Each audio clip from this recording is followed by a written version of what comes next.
Hello बच्चों। तो अब हम लोग इस क्वेश्चन को सॉल्व करेंगे। पहले क्वेश्चन को एक बार पढ़ेंगे।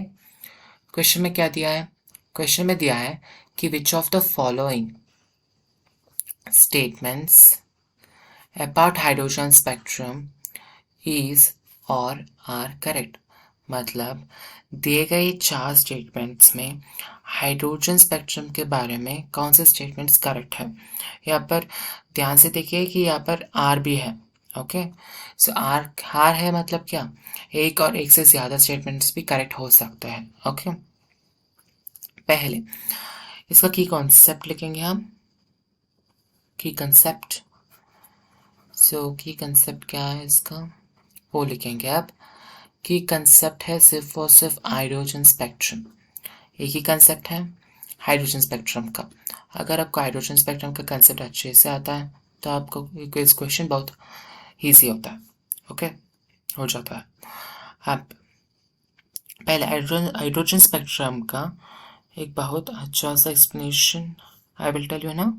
सो अगर एक इलेक्ट्रॉन ग्राउंड लेवल में होगा तो वो इलेक्ट्रॉन को अगर मैं एक्साइट कर लूँगा किसी भी वजह से, मैं अगर उस इलेक्ट्रॉन को एक्साइट कर लूँगा, मान लो कि इलेक्ट्रॉन एक्साइट हो गया हीट से या लाइट से।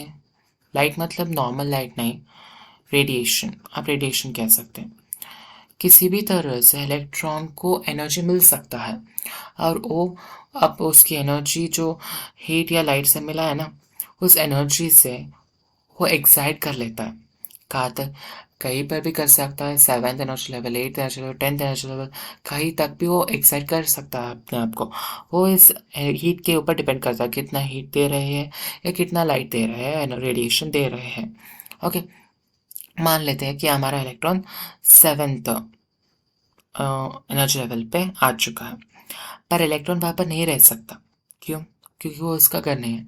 ऐसा नहीं, साइंटिफिक टर्म्स में बात करेंगे तो एक्साइटेड स्टेट में एनर्जी बहुत ज़्यादा होता है। एनर्जी बहुत ज़्यादा होता है। एनर्जी बहुत ज़्यादा होता है। कहाँ पर? हायर एनर्जी लेवल्स पर। तो स्टेबल वही है जिसके पास लोअर एनर्जी होता है। ओके, जितना लोअर एनर्जी होता है उतना ही वो स्टेबल हो जाता है। पर यहाँ पर एनर्जी, इलेक्ट्रॉन का एनर्जी तो बहुत हाई होगा, तो उसको उस एनर्जी को लो करना है। तो वो क्या करेगा? अब वो अपने घर वापस जाएगा ताकि उसका एनर्जी कम से कम हो जाए, है ना। सो एन, यहाँ पर एन इक्वल टू 8 है ना, एन इक्वल टू 8। सो 8 से वो 1 तक डायरेक्टली भी जा सकता है, उसको ऐसा अच्छा नहीं लगा तो 8 से वो डायरेक्टली 2 तक जा सकता है, उसके बाद वो 1 तक जा सकता है। अगर उसको वो डायरेक्शन या वो रोड भी अच्छा नहीं लगा तो वो 8 से 3 तक जा सकता है, फिर 3 से 2 तक, फिर 2 से 1 तक। वो अपना मर्जी का मालिक है, वो किसी भी डायरेक्शन या किसी भी वे अपना घर जा सकता है। अपना घर मतलब ग्राउंड लेवल। ओके, अब ये लाइट जो रेडिएशन है वो एमिट करता है क्या? इलेक्ट्रॉन। जब हायर एनर्जी लेवल से लोअर एनर्जी तक आता है तो वो एनर्जी तो कंजर्व होना चाहिए, है ना, क्योंकि उसके पास तो एनर्जी था। उसके पास एनर्जी था, वो सब कुछ यहाँ पर देना पड़ेंगे उसको, क्योंकि वो लोअर एनर्जी तक जा रहा है। तो सब एनर्जी जो वो लिबरेट करेगा ना इलेक्ट्रॉन, वो सब एनर्जी लाइट या रेडिएशन के फॉर्म में आ जाता है, फोटॉन्स के फॉर्म में। Okay, energy is released in which form? Energy is released in the form of photons. Energy released in the form of photons. photons के फॉर्म में एनर्जी रिलीज हो जाता है। ओके, वो photons कैसे है? वो photons रीजन में, विजिबल रीजन में है या अल्ट्रावायलेट में है या आईआर में है, वो सब उस फोटोन की एनर्जी डिपेंड होगा, उस फोटोन की एनर्जी के ऊपर डिपेंडेंट है कि वो अल्ट्रावायलेट पे है या विजिबल रीजन पे है या आईआर रीजन पे है। ओके, सो पहले हम देखेंगे कि अगर वो इलेक्ट्रॉन डायरेक्टली डायमंड सीरीज तक आता है तो यूवी लाइट एमिट करता है, क्योंकि लाइमन सीरीज तक अगर आया कोई तो यूवी लाइट ही एमिट करता है। अगर वो इलेक्ट्रॉन सेकेंड एनर्जी लेवल से ही फर्स्ट एनर्जी लेवल तक आया तो भी यूवी लाइट एमिट करेगा।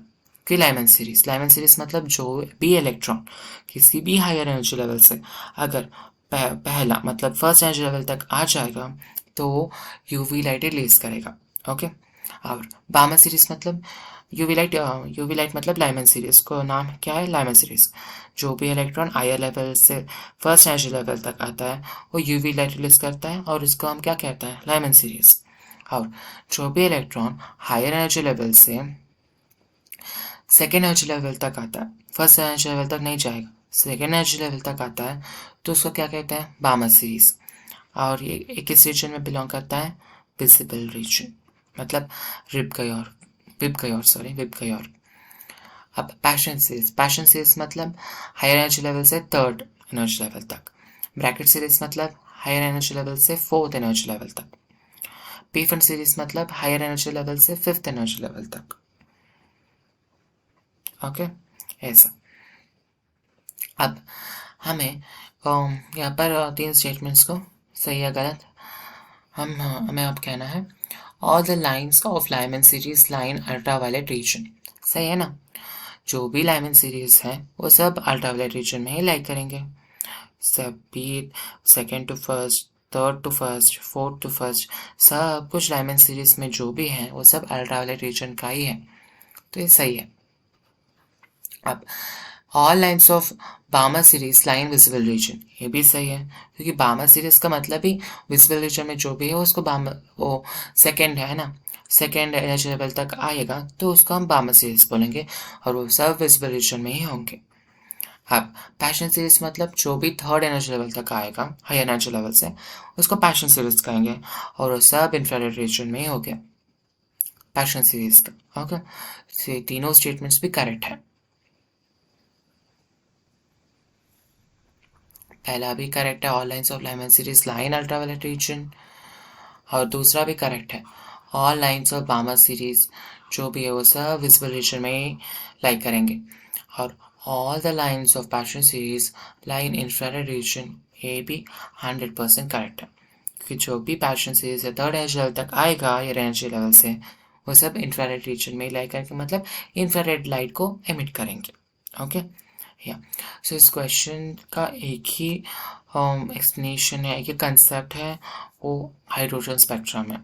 हाइड्रोजन स्पेक्ट्रम को बिल्कुल मिस मत कीजिए, बहुत इंपॉर्टेंट कंसेप्ट है एटम्स चैप्टर से, खूब पढ़िए। Okay, so hope you have understood well, best of luck, thank you.